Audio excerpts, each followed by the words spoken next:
Hi friends, in this lecture we will talk about one of the most important topic for prelims, Buddhism. We are covering all the critical topics for prelims 2024 through our daily videos coming in the morning. Please watch it. It will have a huge impact in your prelims marks. So let's start with Buddhism. So Buddhism was not an initially a religion; it was a philosophy, which was challenging the mainstream ideology, which was becoming redundant, which was becoming orthodox, and they wanted to establish an egalitarian society in which every section of people, whether it is women, whether it is untouchables, whether they are non-believers, everyone has an equal right. And it was also talking about discarding meaningless rituals and having a path of self-liberation, which is based on having a path, a righteous path, and not merely based on rituals. So some of the key doctrines which are important is the Four Noble Truths, which was said by Buddha. It is the foundation of Buddhist philosophy. So he used to say the truth of suffering and the truth of the cause of suffering, the truth of the cessation of suffering, and the truth of the path leading to cessation of suffering. Now, let me explain you. Buddha was of the thought that suffering is inevitable. Suffering is inevitable until you have desire. Because he used to believe that desire is the root cause of any sorrow. अगर आपके अंदर desire है to become rich, or you have an attachment, or you have a desire from your friend, your partner, your parents, and if they're not fulfilled, 99% of time your desires, your khwahish will not be fulfilled. So what it will cause? It will cause sorrow. Now now how to reduce that? Then he gave the eightfold path. He talked about madhyam marg, middle path, that is not living everything of the world like Jainism, extreme austerity, or not having the kind of life full of desire like Charvaka, khao piyo ash karo.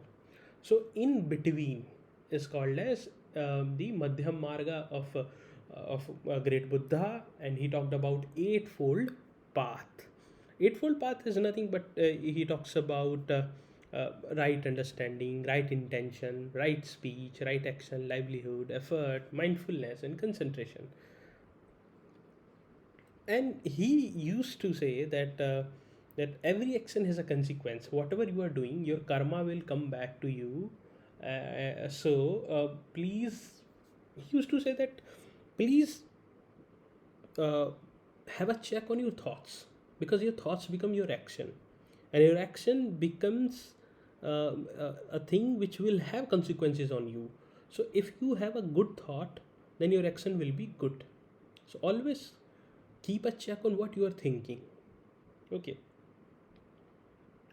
He was not saying that there is a soul. He was telling that if we die, our consciousness is reborn. Our consciousness is reborn into another form. And he was of the belief there is no permanent soul or self which is unchanging. Okay, these are core philosophies, and UPS is asking maximum questions on them. And one of the core philosophy of Buddhism is impermanence. मतलब कोई भी चीज़ permanent नहीं है. Nothing is permanent, nothing is unchanging in this world.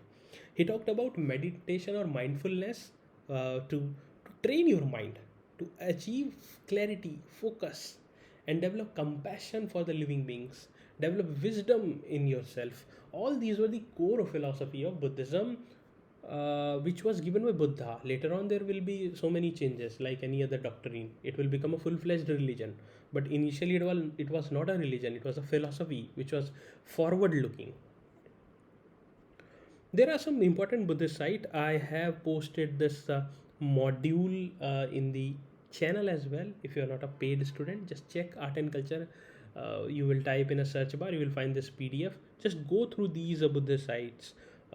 They may ask some question on this, and they are self-explanatory, so I don't need to discuss them. These are some of the key terms that you need to understand Uh, some of the terms UPS is asked in the past, some they may ask in the future. So just go through it once. Okay. There were some four Buddhist council. Now you need to remember that any of the councils were the result of some of the pressing changes that were brought by some or other person in Buddhism. There were some conflicts which were there in the councils, and because of that, there were some outcomes. First, to try and have a reconciliation among different groups. This is one of the prime focus of councils, and in that council also many of the learned person, many of the scholars are invited. So scriptures are also written, new wisdom also comes. These are the prime purpose of any of the council. So first Buddhist council happened in 487 before century in Rajgriha, and Buddha's chief disciples like Upali and Ananda were heading it.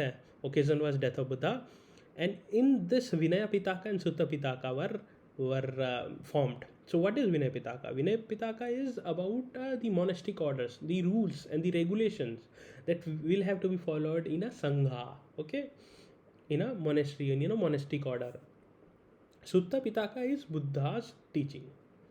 Second will happen in 387 BC in Vaishali, and the occasion is different interpretation, as I told you earlier, that different interpretation of the teachings of Buddha, so in this what will happen is there will be a kind of division that will happen in the second Buddhist council.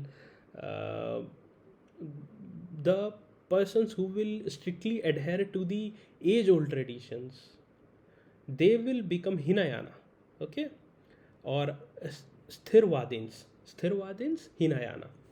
And the persons whose the groups who will have a liberal attitude, who will want to change the rules, they were known as Mahasangika, which will become Mahayana. Okay, Mahasangika and Sthirvadins. You have to remember these names as well. UPS has asked questions on this in the past and in the future also. Buddhism is one of the favorite topic.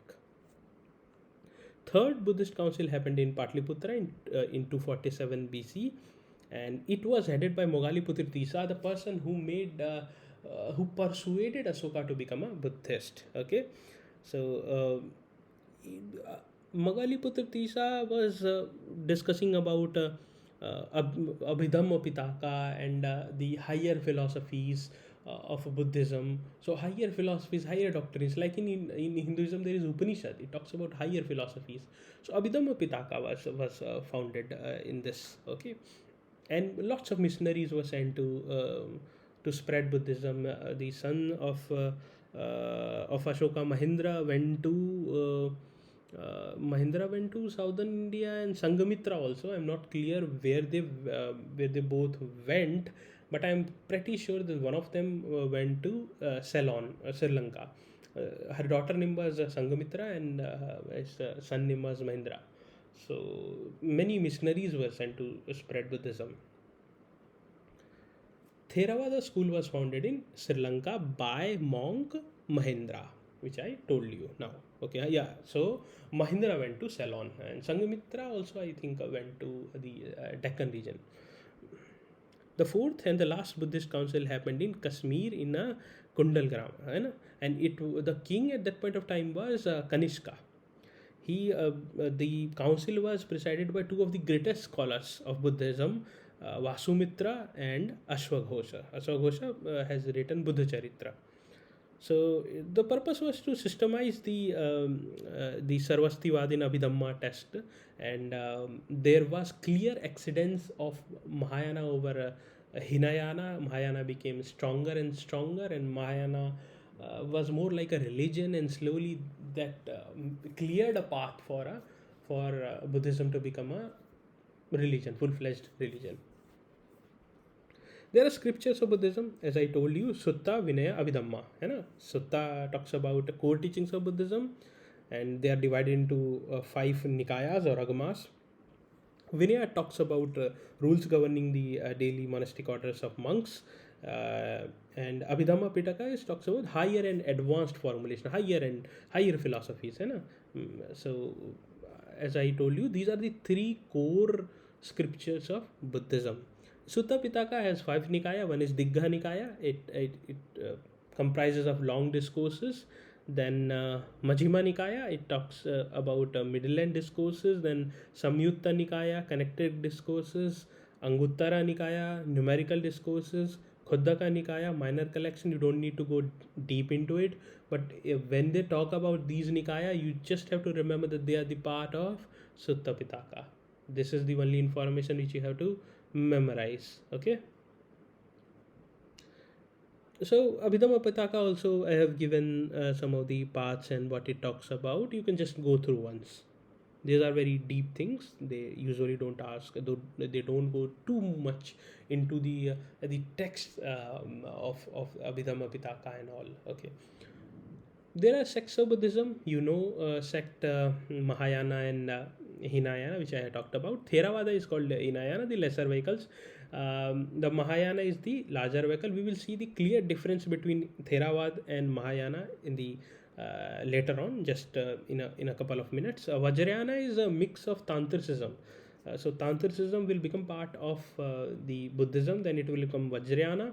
And they were primarily Vajrayana was practiced in Tibet and Bhutan and Mongolia. Okay, Zen Buddhism, and this was one of the branch of Mahayana Buddhism, and it was practiced in Japan. And it talked about enlightenment through direct experiences rather than intellectual understanding. Then there was also Pure Land Buddhism, which was quite popular in East Asia. Now see the difference between Hinayana and Mahayana. So Hinayana was strict adherence to whatever Buddha said. Mahayana was to the spirit rather than the letter. मतलब जो लिखा है उसको एकदम 100% नहीं, spirit उनका देखना. Okay. Hinayana developed when there was a sangha, there was a monastic order. उस time पे it developed. Mahayana developed with individuals. Okay, many individuals, many great scholars came, and then it slowly developed. Hinayana used mainly Pali, so dialects were used. Buddha was of the view that the language of common people should be used. Mahayana sutras now started getting written in Sanskrit. Hinayana believed in salvation by works. Now Mahayana also talked about faith. Hinayana centered around what were the acts of Buddha. Now Mahayana also talked about symbolism of his life. There were different phases of his life, different symbols were made, like his birth, his enlightenment, his first sermon, his Mahaparinirvana, everything was given a symbol. Hinayana talked about righteous action, law of karma, and Mahayana talked about law of karma was law of karuna. So different. He said that they said law of karma is fine, but law of karuna is even above that. Karuna means compassion. So compassion towards your fellow being. So even if you have enlightened, it's your duty to serve others, to help others, to reach the enlightenment rather than just leave out the your body. Okay. The ideals were called as Arhat, and ideals are called Bodhisattva. Bodhisattva were who? They hadn't enlightenment, but they wanted to help others. They wanted to help in the enlightenment of others. They were Bodhisattvas. They were believing in the law of Karuna, above law of Karma. Hinayana was further divided in other schools like Sthavirvada. Sthavirvada was they proposed Buddha as god of gods, मतलब सब god के god, superhumans, है ना, and they believed in philosophy of anatman, anitya, dukha, है ना. Then there was Sarvastivadins. They held the existence of all things, physical as well as mental. Kanishka patronized Sarvastivadins. ठीक है, they were also called as Hetuvadins. Then Sautantrika was also part of Hinayana. It was offshoot of Sarvastivadins. They were even more critical in nature. Then there were Samityas. Samityas rejected the doctrine of soullessness. They believed that there is soul. Okay.